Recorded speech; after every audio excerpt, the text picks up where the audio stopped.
ఇలాగా అన్నపూర్ణ దేవి అన్నదానానికి వెళ్ళొచ్చండి. ఆ సందులో వచ్చి ఓం గమ్ గమ్ గణపతి అండి. మేము సైకిల్ స్వామి ఆశ్రమం నుండి స్వామివారి దర్శనానికి బయలుదేరాము. స్వామివారి దర్శనానికి సైకిల్ స్వామి ఆశ్రమం నుండి ఈ గల్లీ ప్లేస్ నుండి వెళ్తామండి. ఈ గల్లీ ప్లేస్లో వెహికల్స్ ఎక్కువగా తిరుగుతూ ఉంటాయి.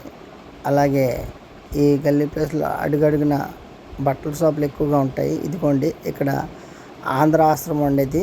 ఆంధ్ర ఆశ్రమం దాని ఆపోజిటే ఇలాగ స్వామివారి దర్శనానికి కూడా వెళ్ళొచ్చు. ఇక్కడ చూడండి శివలింగాలు ఉన్నాయి.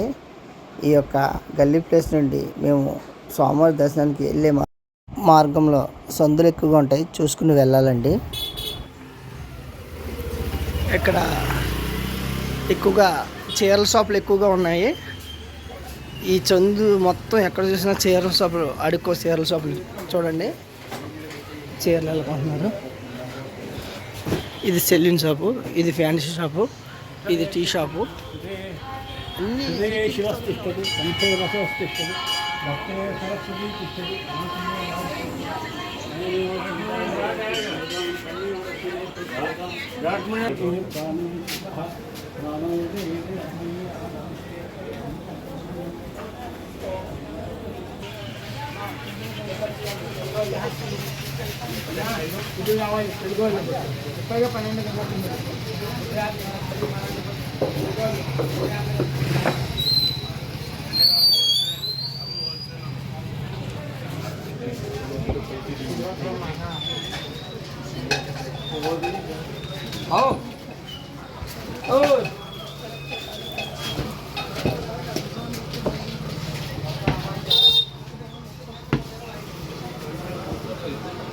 ఓం గణేశాయ నమః.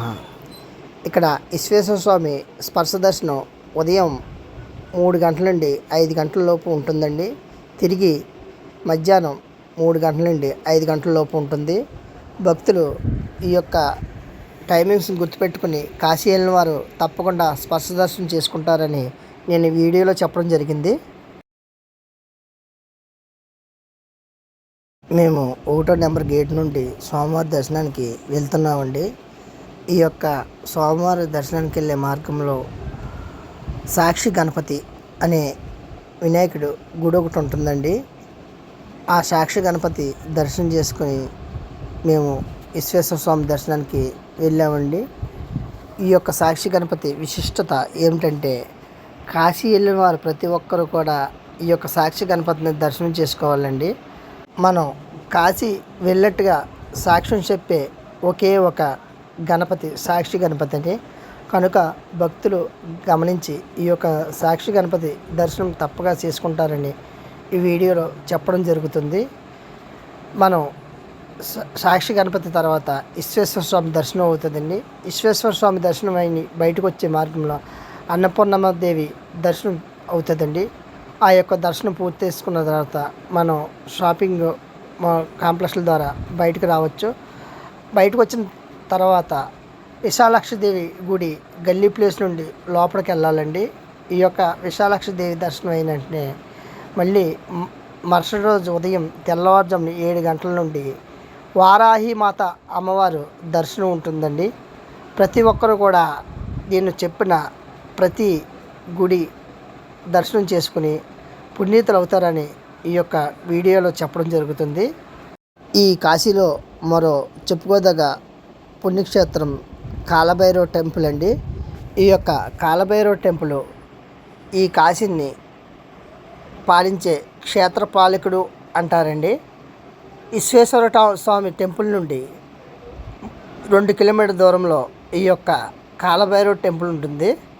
కనుక భక్తులందరూ గమనించి ఈ యొక్క కాలభైరవుని దర్శనం చేసుకుంటారని అనుకుంటున్నాను. రండి సాక్షి గణపతికి దర్శనానికి వెళ్దాం. గణపతి టెంపుల్ అండి. కాశీ వచ్చిన వాళ్ళు కంపల్సరిగా ఈ స్వామిని దర్శించుకోవాలి. साक्षी गणपति है, काशी यात्रा का साक्षी विटनेस बोर्ड।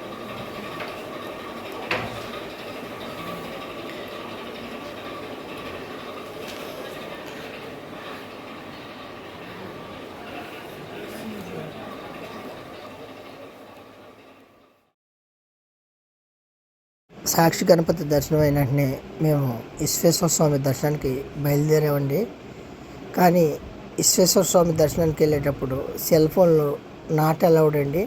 కనుక నాకు ఉన్న సమాచారం ప్రకారం నేను ఈ యొక్క వీడియోలో నాకు అందుబాటులో ఉన్నంత వరకు నేను ఈ వీడియో అప్లోడ్ చేయడం జరిగిందండి. స్వామివారి దర్శనానికి దగ్గరలో ఈ యొక్క సెల్ ఫోన్లో లాకర్ ఉంటుందండి. ఆ యొక్క లాకర్లో ఈ యొక్క సెల్ ఫోన్లు పెన్నులు ఉంటే అక్కడ హ్యాండ్ ఓవర్ చేసి మనం దర్శనానికి వెళ్ళాలండి. భక్తులు గమనించగలరు. ఇలాగా రావాలండి.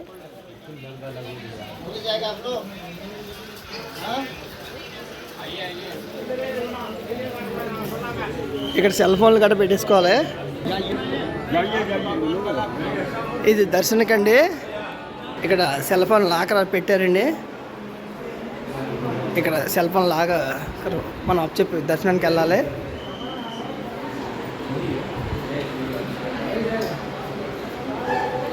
ఇదిగోండి, ఇది దర్శనానికి వెళ్ళి వేయండి.